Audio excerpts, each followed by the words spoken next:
My name is Laura Williams. I live in Kansas City, Missouri. Lived here my whole life. Went to college here, everything. I work at an ad agency that works with grocery stores. It's super glamorous. My side gig is that I am in a band that performs at Renaissance festivals. So I'm actually going out of town this weekend with them, and we'll be gone for the next 5 weekends, which is stressful but fun. I also do some charity work and I take care of my mom. So that's me. I take care of my mother. Her name is Renee. She's 62. She loves to garden. My mom was born with a clubbed foot. She was born in the 50s. So surgery back then is not quite what surgery is now, 60 years later. So she is actually missing some bones in her feet, causes her to have a lot of mobility issues. And when she was older, she got diagnosed with several rare conditions, such as something called porphyria, which is basically a sun allergy. So if she's in the sun for too long, she will get lesions on her skin and it will actually sickle her red blood cells. So she gets very tired if she's out in the sun a lot. So she gardens at night and she loves to watch TV and she loves history. Back when court TV was a thing, you could watch her, she would be watching all of like the famous cases. She's watched every single OJ case. She's really into that kind of stuff. And she used to be a nurse. She was a nurse for a really long time, which also means that she's a terrible patient because she thinks she knows everything. But that's okay. She's a really good person for me to call and ask questions if I need to know something instead of going to the doctor.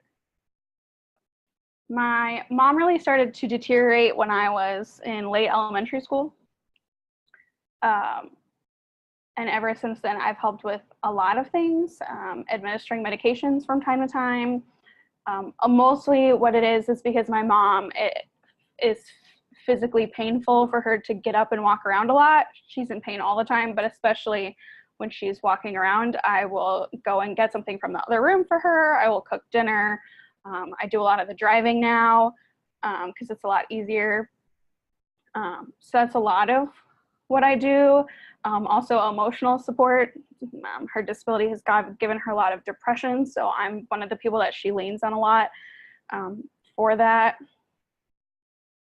Trying to think of what else. Just a lot of like little things here and there. If she needs a new soda from the fridge, get up and do that. So it can sometimes be hard to like sit and do one task for a long time because there's always something that you have to get up and do, which is not a problem. I've become an excellent multitasker. And now that we don't live together, I do a lot of the outside house stuff too. So I'll go to the store for her so she doesn't have to go to the store, and I'll still drop by all the groceries and do that stuff for her too. And I'm trying to get her on the grocery delivery trend, but she doesn't use a computer, so we're working that out. As far as our family goes and our family dynamic, it is just me and my mom. My mom was a single parent, still is a single parent. I was an only child, so it's really just been the two of us going along, figuring it out for my whole life. Her dad is still alive, so he's 92. And in a weird way, she sometimes takes care of him too, and then I'll take care of both of them. And she has brothers and sisters that help out sometimes too, but most of it is just me, which is fine. Obviously, she takes care of me because she's still my mom, but yeah, so it's just the two of us. That's how it's always been. She's never really had any other like men in her life after my dad, so that's pretty much it. What do I find the most rewarding about being a caregiver? That's hard because sometimes you get so caught up in like what you're doing all the time and how it affects your life. Feel like I have a different relationship with my mom than other people have with their parents because I've had to take care of my mom. So in some ways, it can have a negative impact on a relationship, but I think in some ways it can have create a much stronger bond between the two of us. And it's a bond that I don't think other people understand unless they have also been caregivers to their parents, and the stress of it, and how from that stress comes happiness and just like life's little accomplishments. I also think that I was given an interesting perspective on what it's like to be healthy and how hard it can be to do little things. I do a lot of work for children's charities now. And my mom has kind of inspired that because when I was a kid, I was extremely healthy, but I still got to see what it was like to not be healthy. And I could understand how quickly it can go from perfectly fine to not perfectly fine in an instant. And I think that it's giving me a lot of insight into that, and has what's inspired me to do other work outside of just giving for my mom. I had another thought and then I lost it, but also, unless my mom is using some sort of like mobility device, no one can't always tell that she's disabled, besides the fact that she's old. Well, I guess 62 is not that old, but it's older. And so sometimes she has a lot of like hidden diseases, and I think I have more of an understanding of that than other people because I know what that's like. So I think just like my perspective on the world, I also grew up really fast. So I get told a lot that for someone who's in their 20s, can I say cuss words? I have my stuff together a lot more, a lot better than people who were in their 20s, when other people who were in their 20s. And that's probably because I had to, learn how to cook the meals and drive and pay bills. My mom's terrible at paying bills. That is probably unrelated to her disabilities, but still a thing that I have to do. So I pay all of her bills for her, but just things that I had to learn that people don't have to until they're forced to. So yeah, I guess that would be a blessing.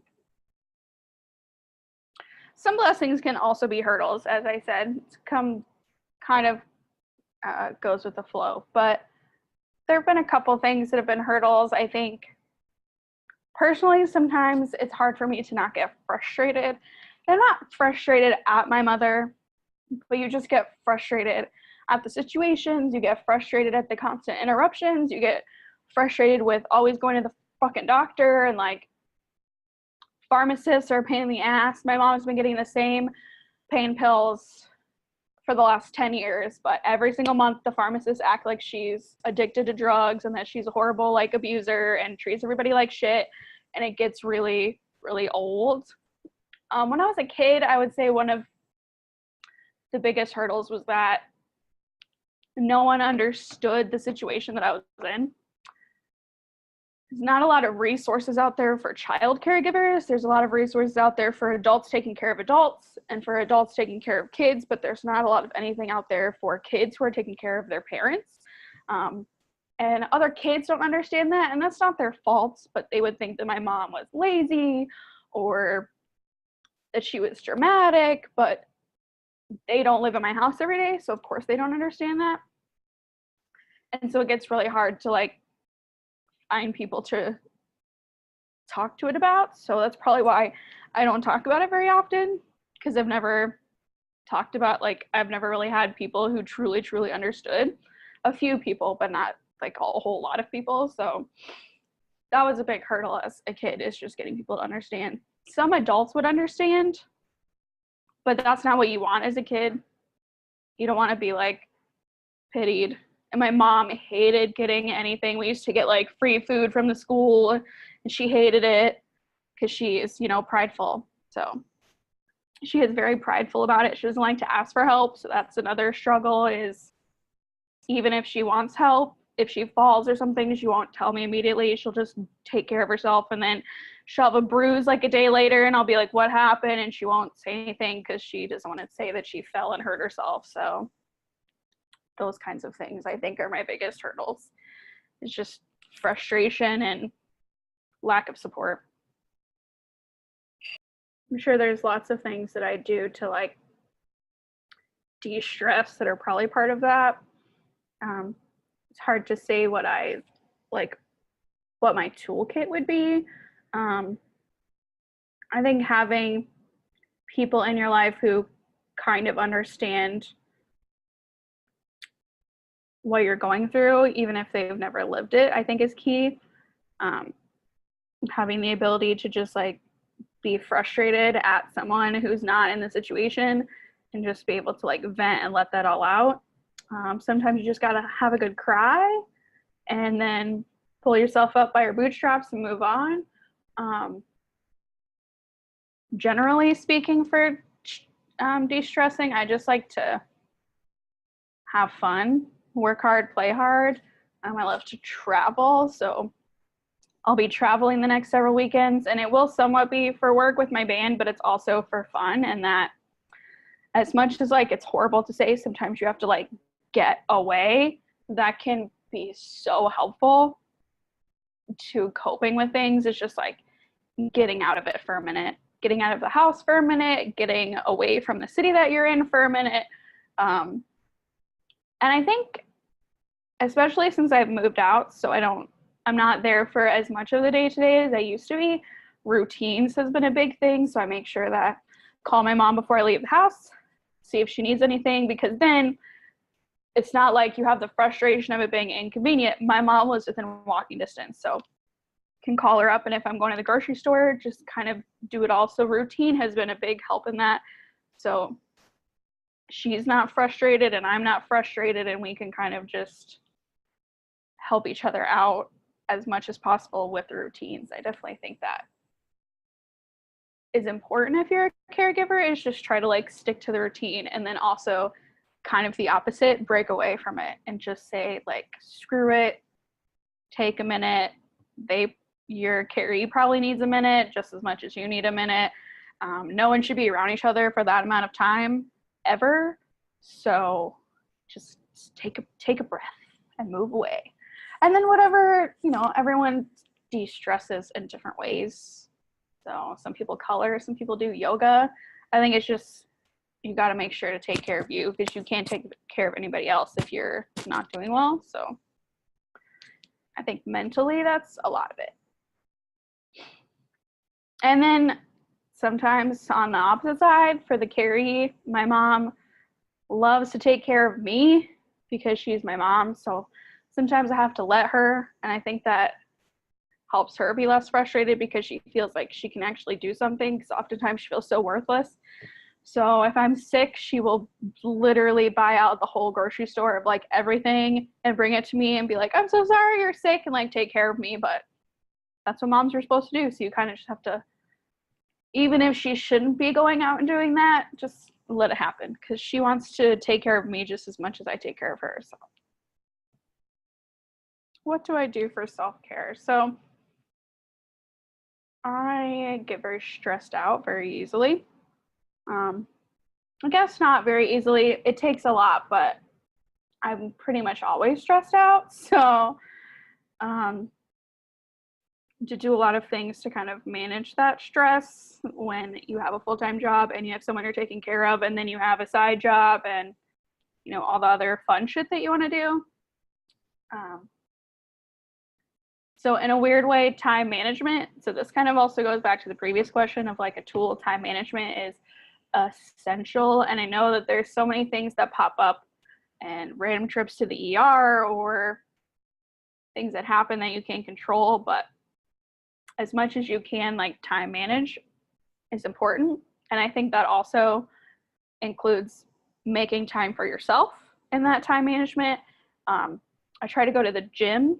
I find myself getting really attached to my phone and my devices, and then I get all up in my head.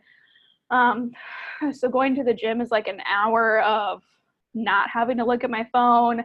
It's off. If anyone calls me, it doesn't matter. I'm not thinking about it, and I'm not thinking about what I have to do after the gym usually. So I try to go to the gym. Sometimes I'll just sit and do nothing and just watch TV all day. And that is also a really great thing that I do to like de-stress. Once again, kind of get out of your head and think about something else entirely. And sometimes self-care is doing stuff with my mom. fun stuff that we don't have to worry about, going to a concert, going to the theater. I mean, you might have to pay for it later, but her and I have traveled together, and that's really fun for both of us. It gets her out of the house. It gets me doing something that I like to do. Sometimes we do it together. Sometimes we'll take a day where we do separate things. It's definitely important, and it's something that I've had to work really hard at. Self-care is not always like face masks and bubble baths, but sometimes it is. And sometimes it's going out and like getting drunk with somebody. So, you know, that's what I'm doing for my birthday is I'm going to go to a Renaissance festival for fun and get drunk, and like that's what we're going to do, and that will be the time away. And then come back refreshed and hungover. That's the goal. If I could have a day off from being a caregiver, what would I do? Depend if I was here or if I was somewhere else. So I would definitely like to like go somewhere. Weirdly, what I would probably do is nothing. Probably literally do nothing. I would turn off my phone. And then I wouldn't have to be worried about something happening, especially because I don't live there anymore. Something happening and there's a phone call and I have to go somewhere, or my grandpa's fallen and we have to go get him, or like whatever. Turn my phone off and probably do nothing. That's probably what I would do. Watch TV, read a book, not leave the house. That's the key. Do nothing. If I could give anyone advice, if they were going to be a caregiver or were a caregiver, I think the biggest piece of advice that I would give somebody is to talk about it. This is probably a personal thing because we don't really use any sort of resources because I don't know what's out there because I've never really looked into it or talked about it. It's been such like a private thing for our family, and my mom hates talking about it or she's so prideful about everything, especially because she had like a really good job. So I'd say talk about it. I never talked to anybody about it. It's probably why every time I talk about it, I cry. So there you go. But it's hard to talk about it unless there's someone else in the same situation. I had a roommate who had a similar situation. So we find time to talk about it. I don't talk to her about it as much anymore because her mom actually died. So I don't want to be that person that's like, oh, everything is horrible. And then the response is, I wish everything was horrible, but my mom's dead, because I've gotten that. So you have to be kind of sensitive about that when it comes to death. So yeah, my advice would probably be to talk to somebody about it. Don't be embarrassed. Don't be ashamed. Just like be proud, get the help that you need, and just be part of a community.